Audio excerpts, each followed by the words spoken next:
तर hi guys, good morning, sorry good afternoon guys. कारण दुपारी 1 वाजता माझी मॉर्निंग झाली आणि घरच्यांनी ज्या शिव्या दिल्यात ना मला की विचारू नका. मम्मीला म्हणलं जरा चहा कर गं, पण तिने काही करून नाही दिला. बोलली तुझं तू कर. आणि जेव्हा मी करत होते तेव्हा बोलली आता करतेस तर मला पण कर. म्हणजे जेव्हा मी मागितला तेव्हा नाही दिला आणि मी जेव्हा करत होते तेव्हा लगेच आली. जाऊन दे म्हटलं, दिलं तिला. पण त्यानंतर मी त्या आईला मदत करत होते जरा कपडे लावायला आणि तिचे इतके कपडे होते की लावून लावून माझे पाय दुखायला लागले. पण देऊन देऊन ती काही दमली नाही बघा. तिकडच्या हँगरवरची ती जागा संपली अख्खी, पण तिचे कपडे काय संपत नव्हते. त्यानंतर मी अर्ध्यातूनच सोडलं. म्हणलं मला अभ्यास करायला जायचं आहे. अभ्यास करता करता ना मला खूप जास्तच भूक लागली. मग काय जेवता जेवता जी तारक मेहता बघायची जी मज्जा आहे ना, म्हणजे ती कुठेच नाही आहे.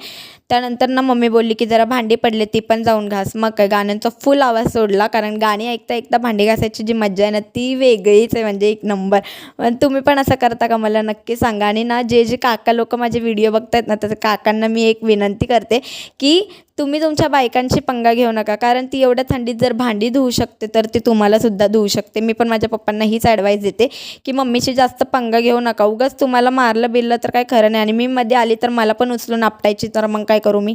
एकतर माझ्या अंगात नाही जीवनत आहो. त्यानंतर जाऊन दे म्हटलं. आणि जोपर्यंत मी भांडी घासत होते तोपर्यंत माझ्या बहिणीने बिचारीने झाडू वगैरे मारला. चल लगेच, मी तिचा लाड नाही करणार काय. त्यानंतर मम्मीने पाणीपुरी आणली होती. मग काय पाणीपुरी खाल्ली, पण ती मला एवढी काही खास नाही लागली. तर चला, आजचा व्हिडिओ ना मी इथेच थांबवते.